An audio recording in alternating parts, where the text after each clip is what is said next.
Welcome to Let's Run Facebook Ads, the podcast with myself, James Urquhart, and we have Nick Boddington, who's joined us today. Again, we're back, Nick, together. Yeah, well, it's been a while since we've actually been on a podcast together. It's been actually ages since we've been on a podcast together. I know, it's been bliss. This is how we did it at the beginning, you see, Eric. Yeah. And then we just sort of got too busy, and James was like, I'm going to do my sort of podcast. You do your sort of podcast. I'm always glad that brings people back together. That is a goal of mine, so I feel good about that. Exactly. It's like a reunion. You're part of a reunion. It feels that way. Well, for Eric, we've both come on because you're a bit of a celebrity in our eyes. We've watched the growth of Hawke Media over the last few years, and you guys have just basically smashed out the park in the US. And obviously, as you just said, then potentially coming across the pond over to the UK. So rather than me intro you, I'd love you to introduce yourself and obviously Hawke Media and what you guys do. Sure. So Hawke Media is basically an outsourced CMO and marketing team to brands. So we go into companies, identify holes in their marketing strategy or org, and then spin up different experts, all a la carte month to month. So it could be a Facebook marketer, an email marketer, a web designer, fractional CMO, et cetera. At this point, we're about 320 full-time people, mostly in the US, but we do have a small team in Philippines, in China, in Canada, and now, as you mentioned, in the UK, most recently, which we'll be getting out more details shortly. Other than that, we have a venture fund as well. We do a lot of investing in marketing technology, e-commerce tech. We'll be more publicly announcing the close of our second fund, or the first close of our second fund, shortly. That's about 10 times the size of our first fund, so that's gone very well. We have a financing arm where we finance, basically can give loans to our clients as they're scaling, because we found working capital was a problem too. And then author of the Hawke Method, which is coming out now. So just got the first books a couple of days ago. You read it? What's that? Have you read it? No, not yet. I'm waiting to find out other people's feedback before. No, I'm kidding. Yeah, of course. And funny enough, we were going to print, and my John Carlo, who's helping really spearhead the launch of the book, was like, hey, we're going to final print Friday. Everything's good, right? I was like, you know what? Make it Monday. I'm going to need to read this one more time because it had been edited and changed. And I was like, and still, I will be honest, I put this together with the team and everything. There was stuff that I forgot we put in there. We went over it again on Saturday when we actually got the book. I was like, oh yeah, it does say that, doesn't it? But I have read it, yes. Yeah, brilliant. So, I mean, well, that intro is just some of the people listening to this, from freelancers to other agency owners, will just be like, okay, wow, you've done some serious stuff. Where did it all start? As in, what was that space that you went, oh, I can feel that? Because you've gone from that to a complete beast. Yeah. But what was it? Yeah, it was, it started with, so I built and sold a couple e-commerce companies. I worked with agencies when I had those. And then I started advising and consulting for a bunch of brands. This is 8.5 years ago, middle of 2013. And I kept running into the same challenge over and over again. 99% of agencies out there are just full of shit. It's, and I don't really hesitate to say it. And here's the funny thing, ask any marketer on the planet and they'll tell you the same thing. So there is no debate. 99% of agencies are full of shit. Nobody disagrees. No brand owner, no marketer, et cetera. How is that the case, first off? So there's a whole part of we have an initiative to try to solve that kind of with some government regulation, but I found that was a problem. The other part of the problem was the 1% that are good, if you catch them early, you might get some opportunity to work with them. If you don't, then they get bigger. They only want big clients, long contracts, high minimums. They don't want to deal with small and medium businesses when they don't have to anymore. And so what I found was getting access to great marketing was way too difficult, and I wanted to fix that. And it didn't start with some grandiose thing. Why it's Hawke with an E is because the E without the E was taken on GoDaddy.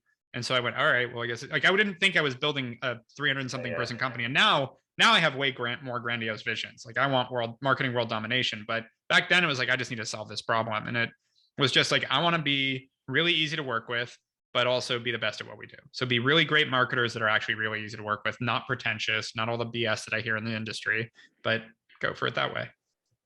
Something you've mentioned there about trying to catch those good agencies early before they go for the longer contracts, the Fortune 100 and the larger companies, the blue chips here in the UK. Yep. What's really interesting is, from even our perspective, from Nick and I's, when we started Let's Run Social, we you know, we're good at what we do, you know, the results speak for themselves, but actually as we've grown, we found that, you know, so I call them legacy clients within our book at the moment, they're a lot smaller, they take more time up, they don't pay as big of invoices, and they've become a bit of a pain. So even we've done that. I've gone, well, actually, I'd rather deal with Verizon or Mercedes because actually they're a lot easier. And a lot of the time, they actually, I wouldn't say respect, that's probably the wrong word, but well, I think that's fair. I think there's a lot of people that don't actually respect or value what a marketing agency is able to do because it's their first time building a business too. They don't know what they have when they have something good. So listen, we deal with it too. And I think that is a part of the problem. It goes both ways. It's not just irrational that agencies are going up market. It's because it's more profitable. It's more sustainable. It's a way nicer business to run, pleasant business to run. Like there are many reasons. How have you fixed that then? Because obviously that's a massive change for, you know, again, you know, dealing with Mercedes or Verizon, those two examples who are clients of ours. When I deal with them opposed to some of our smaller clients, I look at it from afar and go, God, I want more of these. Yes. And part of it is, you know, when you set it out as your mission and you start that way, you build your business that way. So we've built a business that allows us to cover the pain points. Like, you know, frankly, we have a no asshole policy. If we have a client that's an asshole, like we're done, we walk away. It's not a big deal. We also, frankly, have an incredible sales and marketing apparatus of our own. We drink our own punch. And so we're able to replace the crazy clients and not have to keep on to them. So like, and by the way, I mean, I have statistics on this now. We've worked with over 3,500 brands. Somewhere around 3% of people are just sociopaths. And they're really hard to tell up front. So you're going to have to walk away from certain people. It's just, we've had some absurd experiences that are completely irrational and it's part of the business. And so we just know that that is a part of our business. So let's do things to make it easier versus let's run away from it. And that, don't get me wrong, they're like our margins, it forces us to look at our margins in different ways. It forces us to incorporate, again, sales and marketing in different ways than maybe an agency trying to be the next Omnicom is going to be. Because all that you're saying there is actually really interesting. Nick, I'm keen to get your thoughts on this, but where Nick and I, from our previous lives, we come from a data background. So Nick and I, we sell prospect lists and have done for many years. And how we came into the digital space was a few data regulations here in the UK, which potentially was going to cripple us. So we went, oh dear, what are we going to do? And Nick was helping a friend with his CrossFit box, and the rest is all history. What we've always looked back over our time in the prospect list market was we were always trying to help the list all go all the time. We were always trying to, you know, someone's got really good product or service, and we were trying to help them as best we could. But actually, when you look back, all the mistakes you made were trying to help them too much, when actually they just didn't really give a shit and they didn't really value what you did. Yeah. And how, you know, for you who built Hawke Media with a large percentage of that small mid-market, how do you get past that? Because you know, even some of the clients that we have now, yeah, they absolutely love our results. They always think the grass is green, always, you know, I'm sure they're always being marketed and the rest of it. But how do you incorporate that in your day-to-day? If you don't have 10 grand a month to spend on marketing, $10,000, don't hire someone yet. You're the founder, you're the owner, you got to go figure out your own shit. Like you have to be able to get your business to a point where you can afford to spend $10,000 on the marketing side before you start hiring people, or you're going to get really cheap people that aren't going to be able to have enough resources to do anything anyways. And you got to be more creative than that in the beginning. That's our view of it. It's nothing to do with like, it's not worth our time. It's more like if you don't have these, and when I say 10,000, that's all in, that's not just our fees. Our fees start at $2,000 generally. We have a couple things that are cheaper than that, but they're like quick audits and stuff. In terms of ongoing services, it starts at $2,000. When you say take someone, do you mean 10 grand as in to outsource to an agency? Or hire a marketing person. Even hire someone. If you don't have $10,000 spent on marketing, why are you going to hire a full-time person to do your marketing? Like they're not going to have anything to work with. Absolutely. So that's how I look at it. It's interesting you said that, because there's a few people that we know in this industry who they'll have their minimum is, you know, they have to have someone in marketing. That, sure. You know, that as a position. Yeah. Outside Again, the owner director. Yeah. The reason that conflicts with me is just because they have someone with the title doesn't mean they're any good. So I don't really, they can or can't have someone in marketing. I'm happy to work with a company that we don't have an internal marketing person. Absolutely. So at what point, when you started off, did you, when you were looking at those niches that you wanted to fix those problems, how long was it before you started moving into other things? Was it because a client was then going, oh, actually, we could look at this, and you're going, actually, we could do that?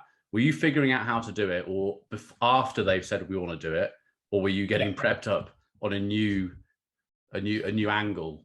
You mean as we expanded our services? That's what you're saying. Yeah. So it was not quite, it was kind of in the middle of that. So it was clients, we would find that like good example is we actually didn't start with web design right away. Came in pretty quickly because we can drive all the traffic we want to a website, email all we want, but if the website absolutely sucks and doesn't perform, we can't deliver everything we want to.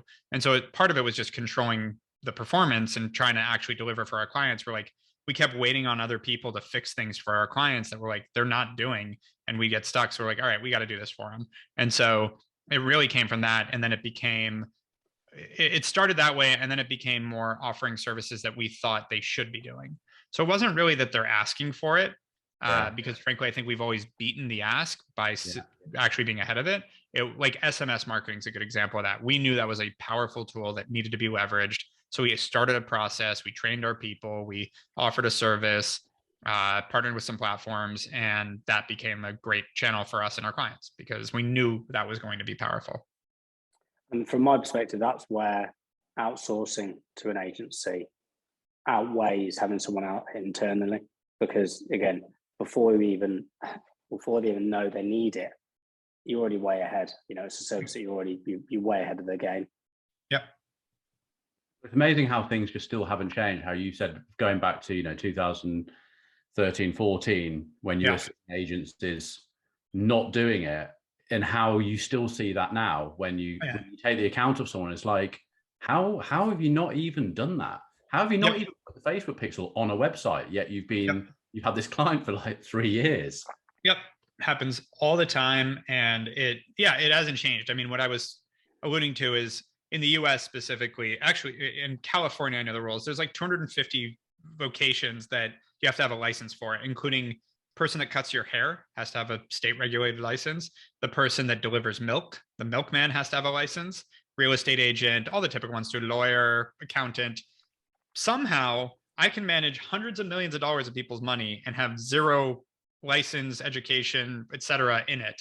And this is okay. And it's the only industry I have come to figure out that you don't need some sort of accreditation or something that makes you a professional at that. And so I think there was a time where it didn't matter because marketing wasn't such a linchpole of the entire business. But now marketing has become a critical part of a business versus a nice to have. And I think it's crazy. So the issue is, we're in the United States, meaning 50 different states that run things differently. So it's going to be a long time before we could shift that. And a lot of people politically won't want to shift that. But I do think it's created a huge problem for small businesses trying to navigate.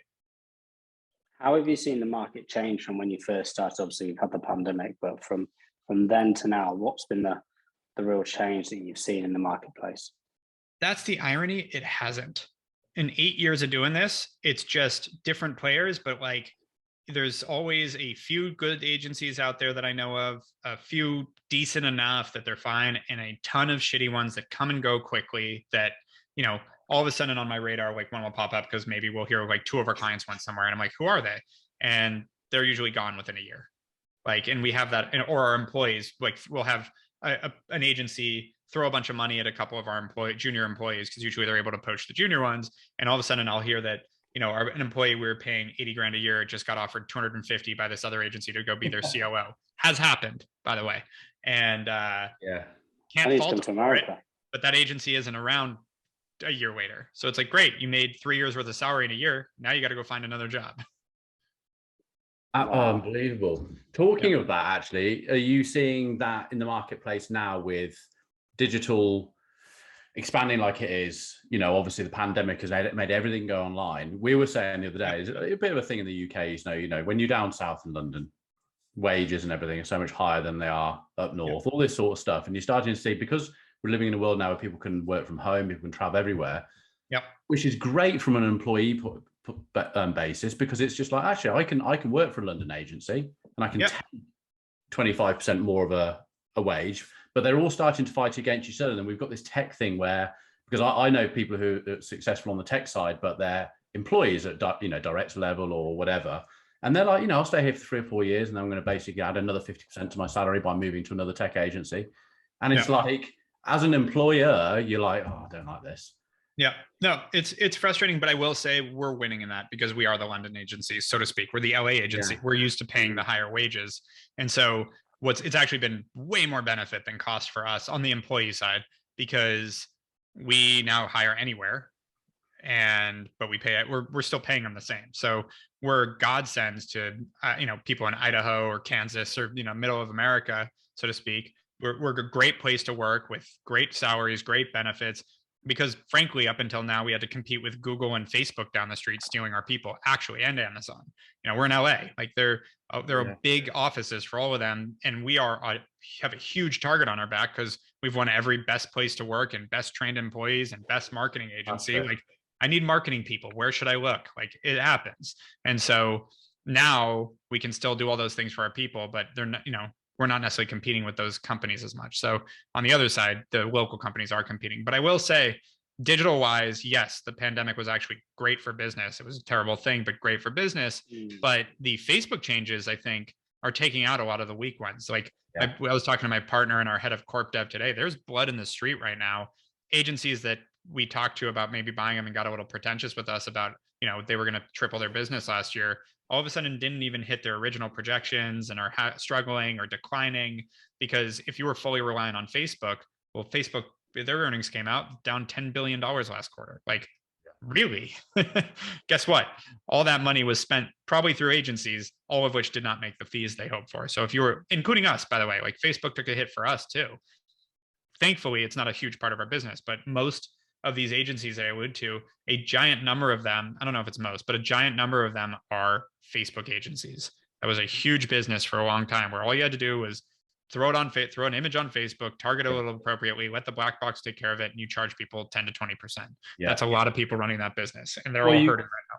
And it's the tracking issues and things like that. I mean, we've been on, we're from the reporting point of view, it's had to change. We can't just look at Ads Manager now and go, oh, that's how many, a lot of it is just gobbledygook. A lot of it makes sense.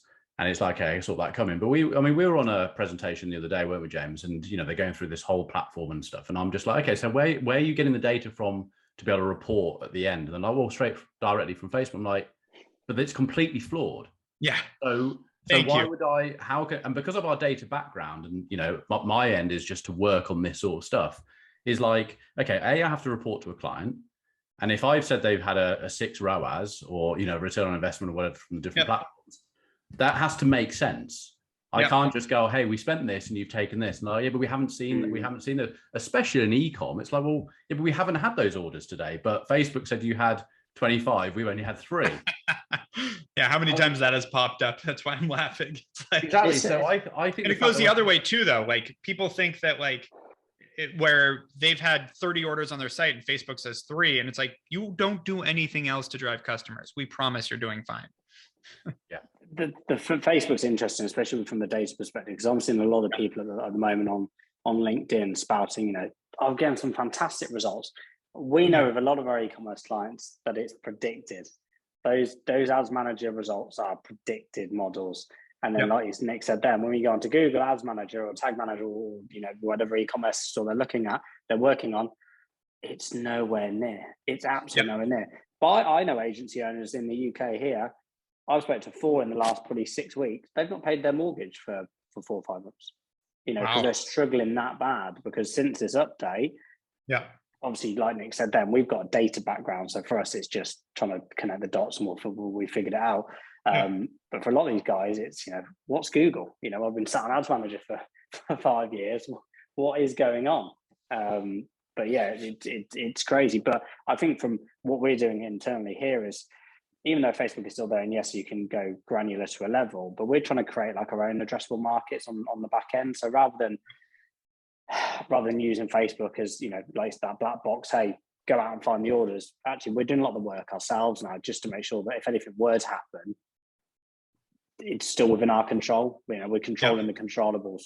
It goes back, and Erik, you'll know from your experience in marketing, it goes back to the techniques that everyone's having to do is marketing 101. It's educating someone, nurturing someone, bringing them at the right time, looking at the different buying cycles, opposed to low-hanging fruit of let's just throw it at it and let's hope that that apple falls off into my shopping basket. Yeah. And hey, it's a happy day. And it was, everyone's had it too easy, and they're all just they are just disappearing, or they're just, you know, we see it, or James will forward me something, or other directors will forward me something on LinkedIn or something. It's like, what this person's doing. I'm just like, that doesn't work.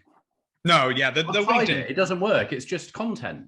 And I think you guys have, that's new in the UK, that thankfully has been going on here for like 5 years, and most people know it's bullshit, where it's like these posts where people post their returns or whatever it is. It's like, come on. And what's amazing about it though, and what gives me sort of solace, is no one with a business is seeing those and going, oh, I got to work with this person. It's all other idiots that are going like, yeah, good job. Like, none of these people are hiring each other. They're all, it's like this, like, I hate to say it, it's a little crude, but circle jerk of people that are talking to all complimenting each other on their snake oil they're trying to sell, but no one's hiring these people. Like, I've watched these agencies fall apart over and over again. They don't actually do anything. So I wouldn't worry too much about it. That level of, you know, sort of founder agency, they get the lowest hanging fruit of clients that are not the people I'm talking about, frankly. Yeah.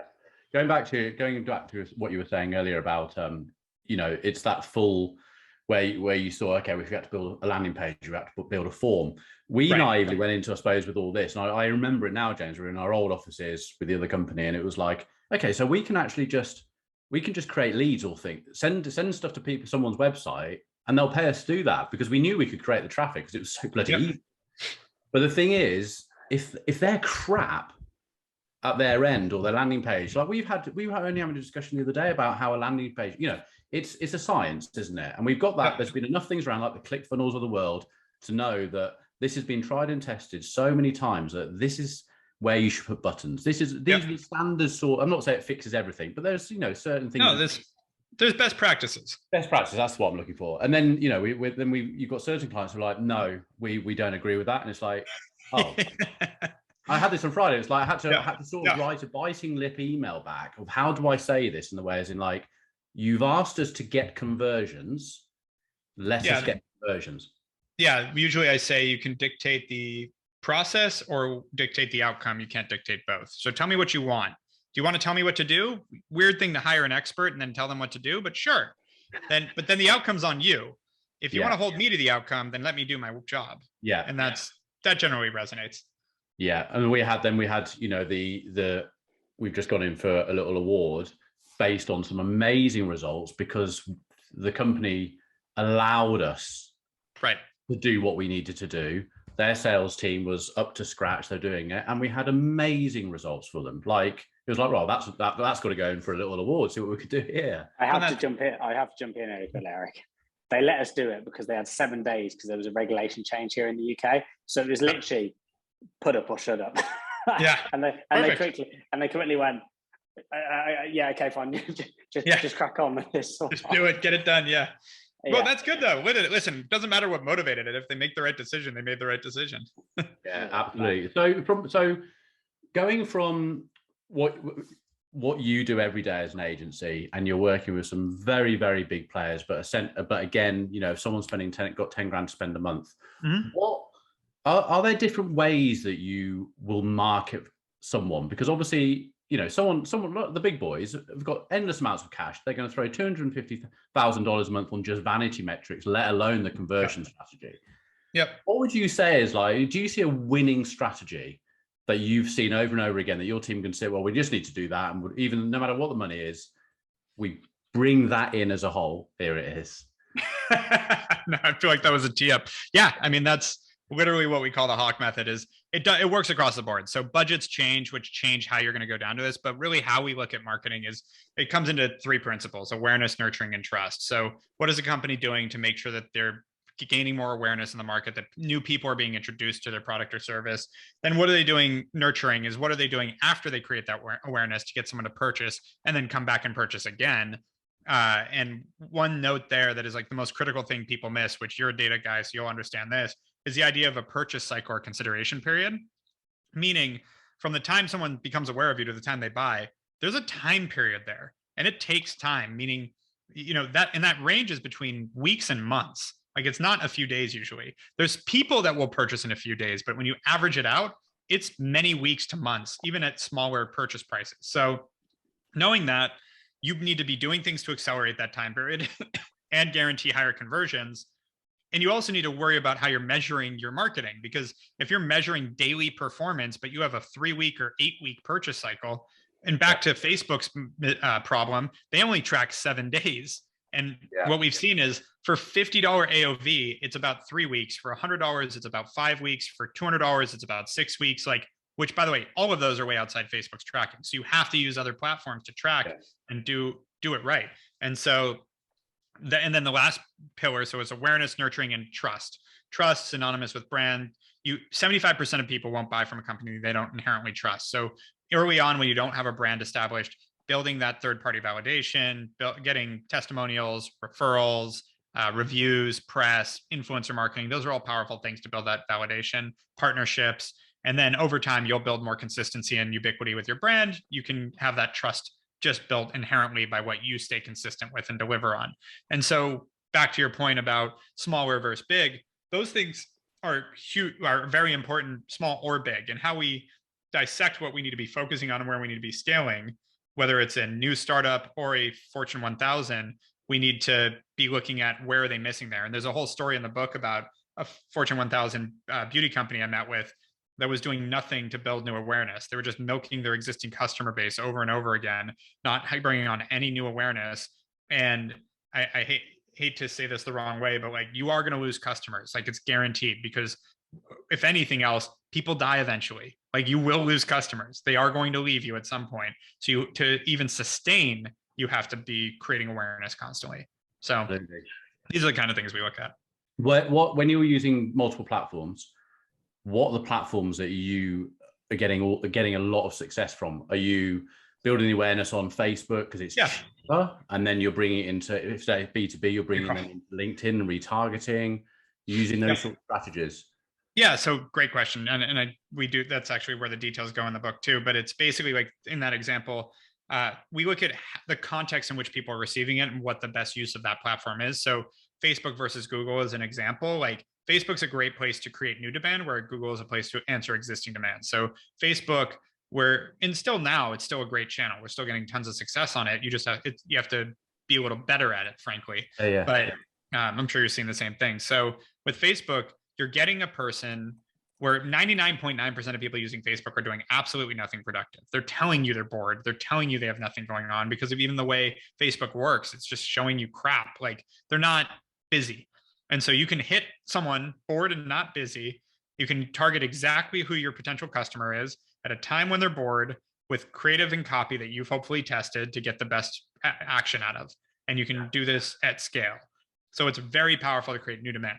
The problem is it has no timing component. So if you have a product that it sits with a function of being a need or a current need, that time is a factor, meaning a DUI attorney, you drive drunk. Facebook ads are really tough for that. I don't know if you target people that like Jack Daniels and BMWs or something, but like, it's a tough one to target. Whereas Google, they're going to tell you what they need right now. And so answering existing demand is great on Google. Timing is great on Google, and most products, and you're going to have a faster conversion because people need what you have and are looking for it. So you can be answering existing demand. It can get expensive depending on the category. And where Google suffers is lifestyle. So if I've built a new running shoe and I'm trying to target people buying running shoes, Google's tough, because if they Google running shoes and it's me, Nike, Adidas, and Asics, like, they're not probably going with me, but they might click because they're curious. So now I've spent money on them, but I haven't made any money. So Google, until you've built a brand, Google is really hard to grab existing demand if you're like more of a lifestyle driven product. Yeah, absolutely. No, that's really, really interesting. When it comes down to the things like TikTok, you guys are obviously, you've got all these platforms in house. Yeah, we were their first official agency partner, and I went viral on TikTok actually a couple months ago. So really, I'm a 35-year-old TikTok influencer now. Like, TikTok pays me to be on TikTok now. It's amazing. Oh, because they've launched that in America, haven't they? Yeah. I don't think it's over here yet. That is it. Made about $1,000 so far on my TikTok videos. Fair play. So how have you gone viral then? Tell us about it. Oh, it was hilarious. I went to Art Basel in Miami in the beginning of December, and a friend of mine was launching his flying car. And so I went to their launch, which was like a cocktail party in this cool like warehouse retail store. And they literally like just pull the sheet back off the car and unveil the world's first flying car. And I videotaped them pulling the sheet off and people clapping and, cheering. and 12 seconds, put it on TikTok, had 100 followers on TikTok. And now I probably by the end of the day, 200,000 followers. And that video has almost 68 million views. No way. So TikTok is one of the only places you can still go viral. You can a little bit on LinkedIn too, but TikTok really is that place. It's hard. It's not like you can predict it, but you have no ability to do that on these other platforms. So if you're creating interesting content, I highly recommend TikTok. And being completely native to the platform. Are you getting the results because that people are claiming they're getting, as in like, this is the best thing, results like we were seeing on Facebook 5 years ago? Sometimes, but TikTok's not as consistent or scalable yet. They're building out that ad platform. It's still new. I do anticipate it taking over. The way they've built TikTok is really interesting. So Facebook and Instagram, which have been the best channel that I would compare it to, and TikTok's the first one that I'd say even holds a candle to them. They're built on a social graph. So mostly what you're seeing is your friend stuff, people you follow. I shouldn't say friends, but whoever you follow. Facebook's friends, Instagram's whoever you follow. The difference is TikTok's not based on who you follow. They'll show you that too, but it's based on your interests. So for me, I get a lot of snowboard videos, business videos, flying videos. I just got my pilot's license, like things that I'm interested in, because it quickly tells what you pause on, which is hilarious. Because I said this at a conference a couple months ago, and someone goes, "Yeah, but isn't TikTok all just women in bikinis?"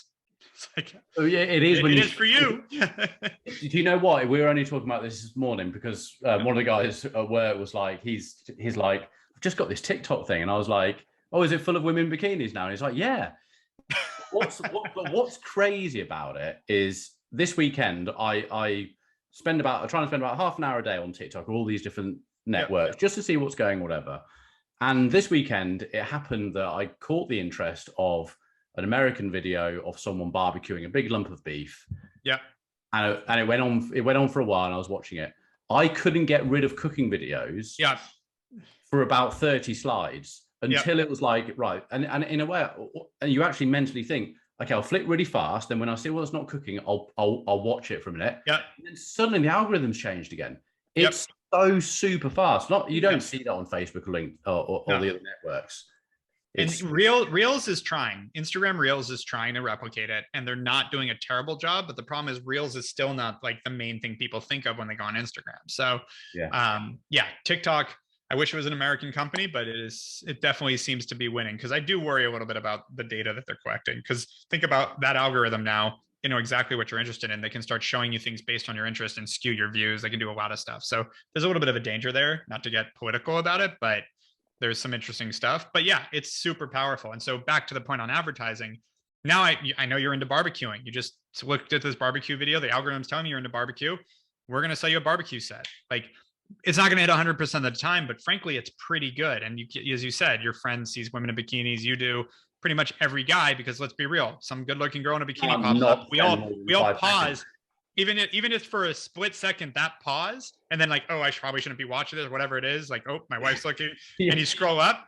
That pause just told the algorithm that you're more interested in that than everything else you scrolled past immediately. So now that is one of the things about the algorithm. But I've been very purposeful in not having that be my algorithm. It is amazing, but also actually what you're saying about actually the data that they're collecting is quite scary, isn't it? Yep. I know everyone's got their issues with Facebook and Instagram and everything that's happened over there. I'm keen to get your opinion on this actually. From my perspective, I don't really mind what data's being collected on me, because I like to think that Facebook, we've only made our money out of that. We've only made our money out of that. But from a consumer perspective, the time that I spend online, I want it to be engaging, and I want it to be based around the interest that I have today. And I think where Facebook and Instagram don't help themselves a lot of the time, again, this is just my opinion, I'm sure the guys know a lot better than I do, that how they get bad marketers off their platform isn't well known. If you're a bad marketer on Facebook and Instagram, your CPMs go up.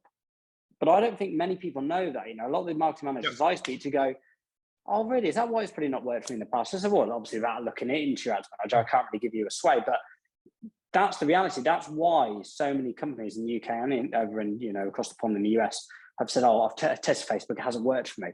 it's not the platform. It's definitely not the platform. It's probably because you've had, or you've been naive, or you've not had the right skill set to do it, and you've gone to the wrong audience with the wrong message, the wrong engagement levels, and Facebook have just gone, absolutely not on my watch. Something you mentioned earlier about the drink driving in the US. Here in the UK, we've got some clinic clients that do sort of like man boob reconstruction and all this stuff. You can imagine how hard it is to get ads through from that. We've got a guttering company that had the whole account suspended a week ago because they thought the guttering was a gun. Wow. The pictures look like a gun, and it violated their weapons. What's funny is, from what I've heard, that's actually like a team in the Philippines that manually looks at flagged images and goes, "Oh, nope, can't do that." So that was someone deciding it was a gun. Wow. Real pain. But I think these social platforms should tell more. Really explain how they do this, because I don't think it's well known. When I speak to people about how bad marketers are sort of pushed off the platform, they can't just be thrown away, can they? But how they're pushed out, I think it's fantastic. It is, but it costs a lot of people a lot of money along the way. That's the problem, is all those people that are gaining that high CPM. Like, I agree that it's great that eventually they don't. That's why I was saying, like, it's in line with exactly what I was saying, which is like a year from now, those agencies go away. But during that year, they waste so much of other people's money burning through it that Facebook still gets at a higher CPM, so more profitable. And yeah, you're right. That is, but they also, Facebook is a marketplace where they have these advertisers, but they also have users. And if they're showing them shitty advertisements that they don't want to see, that will start to alienate their users. And so they're very careful on that. How do you stop it though? What's that? How would you stop it? Yeah. What would you?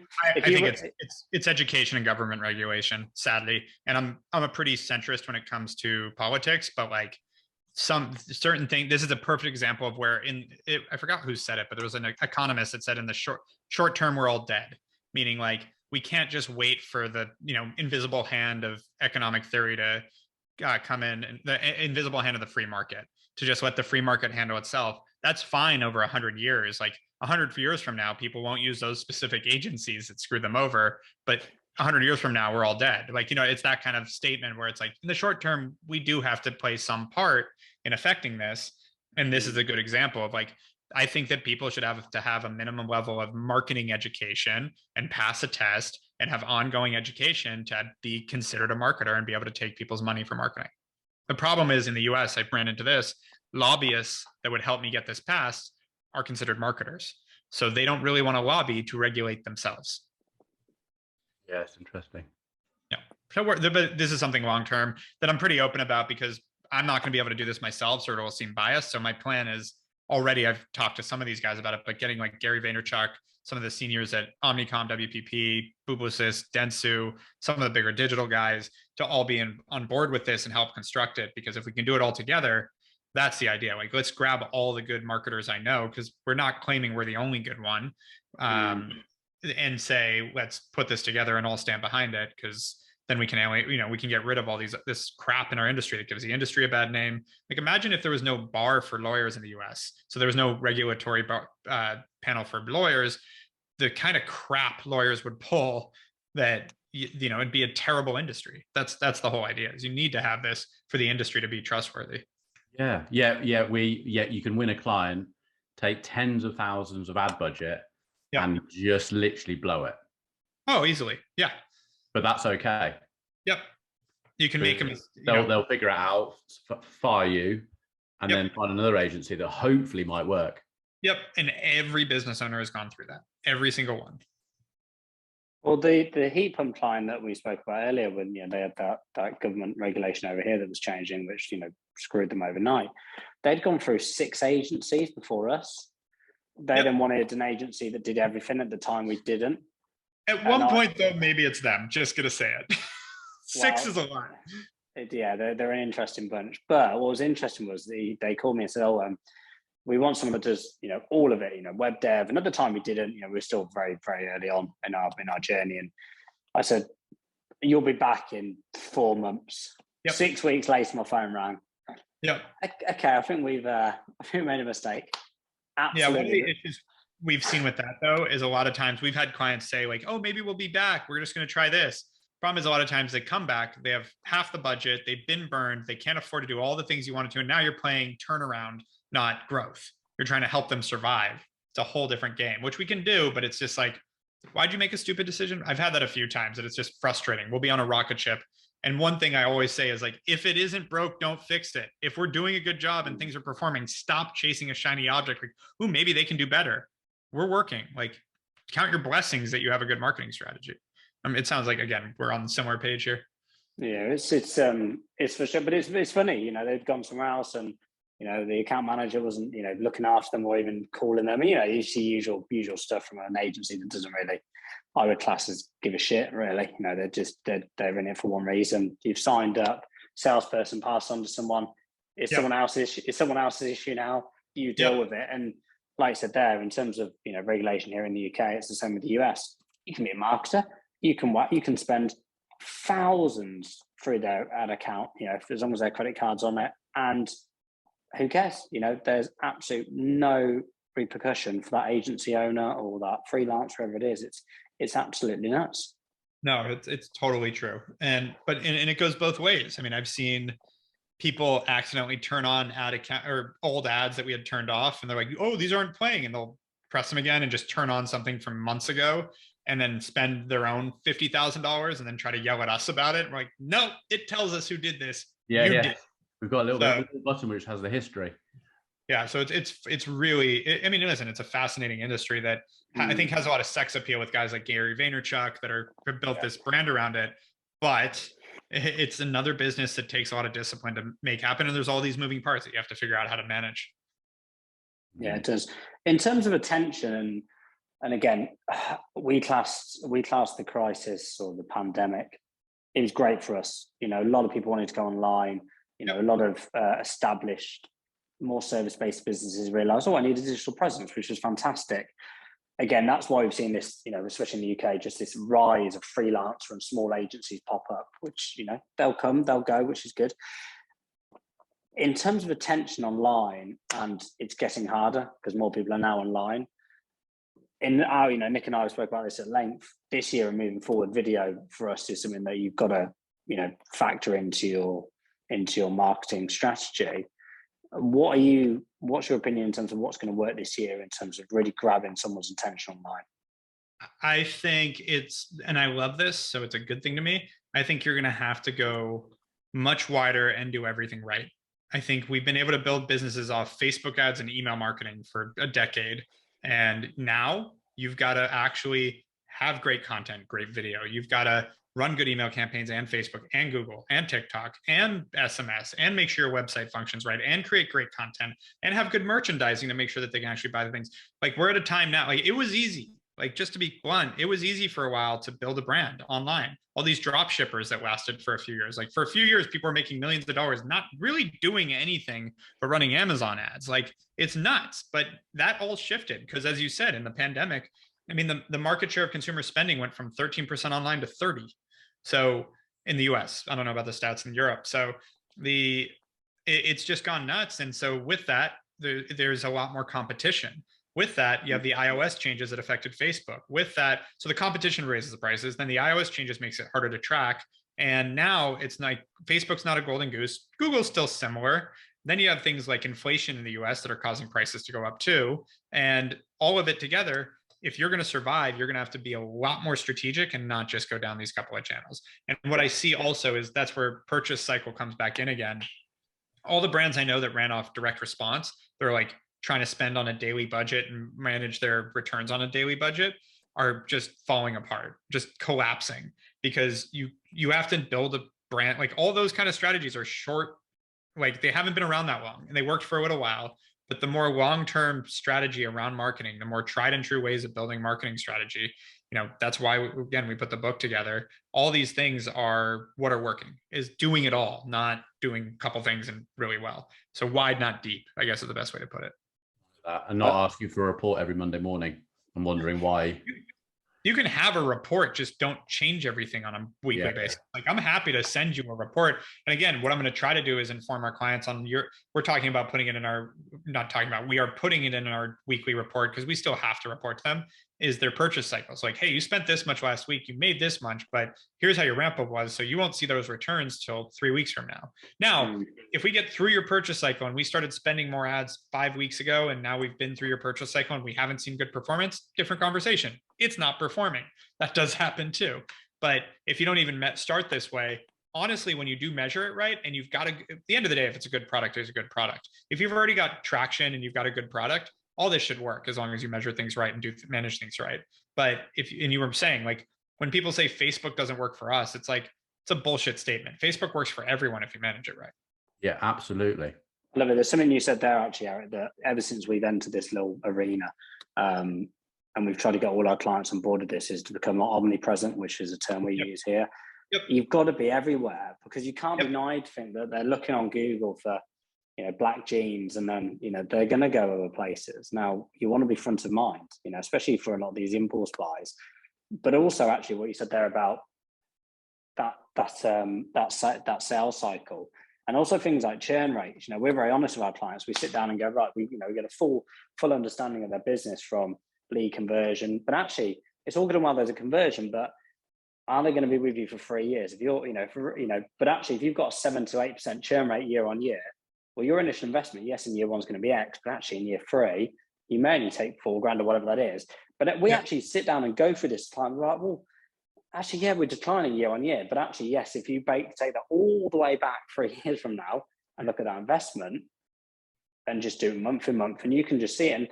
And that's the clients we like to work with, because they understand it then. So like you said earlier about the ones that want, Nick, you were saying then about those weekly reports. Yep. They still want it, don't they? But actually, they understand that there's a longer play here. Well, sometimes you get asked I get asked, and you probably know the clients I'm talking about, where the amount of leads has dropped a little bit or gone up, and I'm being asked, so why do you think we've got like 5 leads less than we had last week? And I'm like, what, really? Eric, just quickly, right?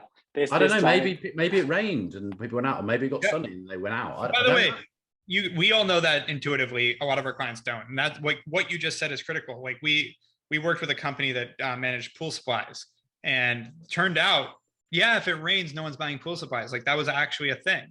So we constantly, like, weather became a factor in the performance of their marketing, which obviously makes sense. But when you're just getting into it, you're like, oh yeah, but that's part of the job of an agency, is to actually rationalize how this all works. And as you start to get into it, none of it's that complicated, but it does take an explanation. And what you just alluded to on James, on the other side of looking at ongoing purchasing and their churn rate, like, yeah, lifetime value is the number that matters when you're acquiring customers, not ROAS. ROAS is a wasted number. ROAS is good to optimize that platform, but a lot of people use it as is this working or not? Like, you should optimize for ROAS, try to get the highest ROAS. But even if, let's say you're getting a 0.7 return on your ad spend, you're getting 70%, you're losing money technically, and then you have your margin. Okay, but if that person buys every month for the next 3 years, who gives a shit? So people forget to incorporate that too. Similar to like running all your data through Facebook as if it's telling you everything. Like, also don't run everything on ROAS.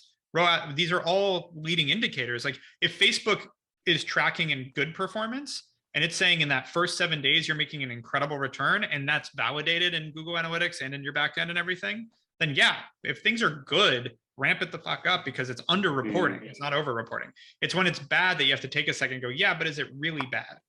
Or is it actually working fine?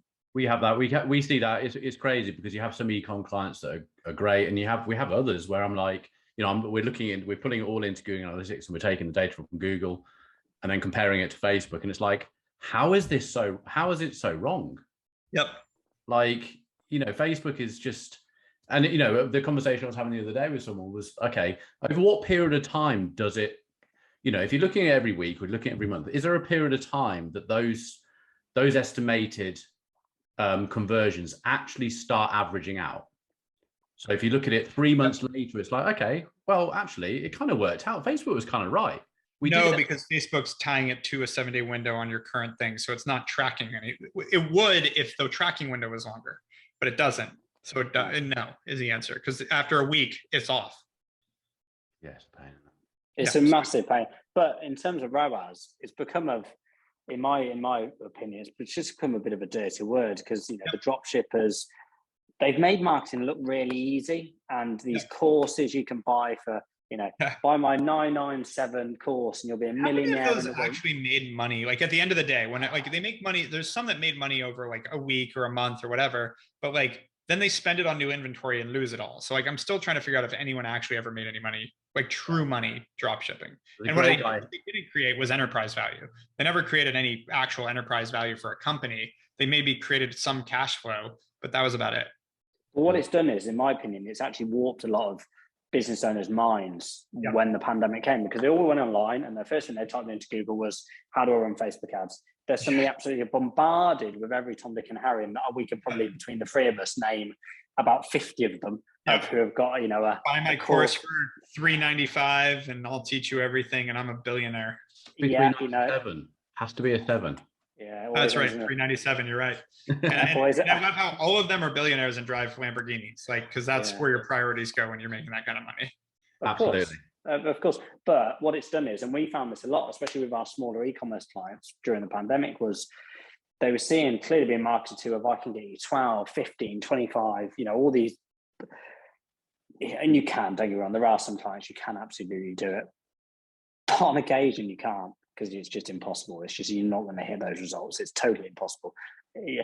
But they've been advertising that way. So that's now the new norm. Well, 15 is the normal. Yeah. No, it's not. It's not the normal. If it was, I'd buy the business off you today. I'd be running fucking ads. Whenever I hear people saying like, oh, this agency says they can guarantee us 15 times return, I'm like, they can guarantee you. They're like, yeah. I'm like, why the fuck aren't they buying your business? Sell it to them. Fuck, they can guarantee it. They should pay a pretty penny. If they can put $1 in, what's your margin? 50%? Great. So they're making 7.5 times in profit right there if they can get you a 15 times ROAS. So I can put $1 in and make $7.50 in profit. Like, I can't guarantee that, but they can. So tell them to buy your fucking business right now, because they're going to be billionaires. Like, that's incredible. It's such a dumb thing that so many people did. We sacked a client who had a day where they did 12 ROAS in one day on ecom. Yeah. We were held to that for 12 months. Yeah. Was that baby or pork? Which, back to the point, that ROAS could be, I spent 10 grand last month, or no, sorry, I spent $100,000 last month. I then dropped it to $5,000 this month. And now I'm measuring my ROAS based on the $5,000 this month, but I'm still getting the results from the 100 grand last month because of purchase cycle. So people do that. They dip down. Then you say, oh, look, I spent $100 and I made 30 grand. It's like, yeah, because you spent 50 grand yesterday or last month. Like, of course you did. And so it is crazy. Or a lot of times it's because you got, you were on Shark Tank. Of course you made that kind of money. I've loved that. We've had a lot of Shark Tank clients, and how many of them that are like, we need to maintain the numbers that we got the weekend we launched on Shark Tank. Like, yeah, okay. It's nuts, isn't it? But it's that, something that we know, again, from our background, is it's a lot of this is post ad, post click, post lead conversion. And that's where the money's made. It's exactly. I know, we talk nurturing. about nurturing, email lists. I know it's discussed till you're blue in the face, but the value in that list, if you get it right, is an absolute godsend. The good example I use a lot of the time is I signed up for a free pair of boxers about 2 years ago. It's called On That Ass. They take £10 a month from me for a pair of boxers. It probably costs them about 50p to make these ones, 20p to ship to me. I'm never going to get rid of that subscription because I get a little pair of boxes every month. It's 10 quid. Would they have lost on me initially? Potentially. They've tried to upsell me today some socks for another 5 quid a month. Which company is this? On That Ass, they're called. Oh, that's funny, because MeUndies, they're old friends of mine, which is the big one in the US. MeUndies. Yeah. There you go. Probably something really similar. So, and I think they're like 120 million in revenue. Like, they've built a real business. They've been around a decade, but they're awesome. By the way, I will say I was their longest standing subscriber till I think 2 years ago. So like, I think I had it for 9 years. I was like one of their, I think it was like the founder's dad, brother, and then me. But there got to a point where you get a pair of underwear a month, and after like 3 years and you have 36 pairs of boxers from the same company, you don't need more. I will say there gets to a point where you're like, I was a lot further in, and you would think that you maybe trade them out or stuff, but like honestly, you don't need the 50 pairs of underwear. I think the most interesting part of this conversation is the fact that I've never heard of any company that does that. You two are on a podcast and you both use the service. It's a great service. I mean, basically what I figured is I'm going to cancel for a few years, go through them, throw them all out, and then go start up again. Because something that annoys me, I don't like the cost. Nick, we've discussed this when we talk about boxes. I don't like spending money. When you go and buy some boxes, it's like a 40 quid gig. I don't want to. Well, my girlfriend works in the lingerie industry. In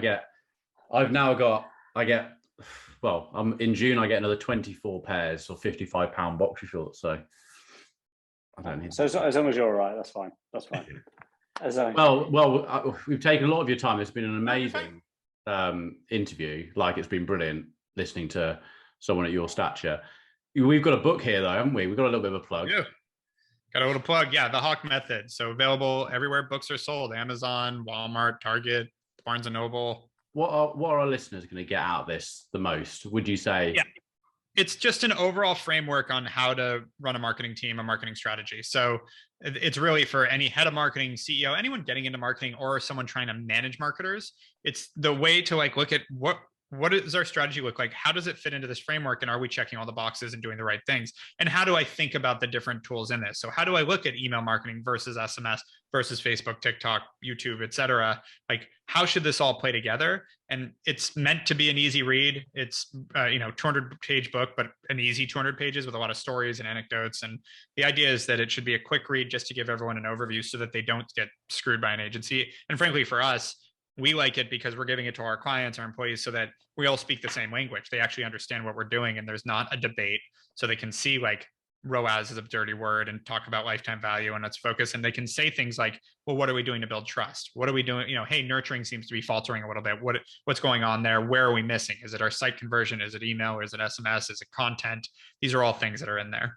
It is, because it's all about longevity, isn't it? It's like, yeah. You can't just switch between agencies. When you're dealing with an agency that spends time creating the content, the copy, how you're going to communicate at different stages of the funnel, different platforms, being native. This isn't something that can be done in 3 months. Yeah. And the thing is, if you're doing it right, I'm sure with your 3,500 clients, there's longevity to that, isn't there? For you to grow like you've had to keep clients for a period of time. Exactly. From your own sanity, your investors, funding, everything. These are the things that people want to see. Yep. So you've got to do it right. Yep, exactly. You a lot of times, if you're raising money, especially, you get one shot at it. So you really have to. That's been a benefit to us. Is at this point, a lot of the VC funds look to us and private equity funds because they're like, we know that on the marketing side, if you go with Hawke, there's a baseline of success there that's going to happen. It's not a crapshoot, and that's such an important part of marketing too. Is just knowing it's going to work. Like baseline, this isn't going to be where we fail. If our marketing isn't working, it's probably something else because we're going with good people. And again, that's where this comes in. The Hawke method is, if you're running this strategy, we've used it thousands of times. We have more data on this than anyone pretty much could possibly have. It works. So it's just about running it. Wow.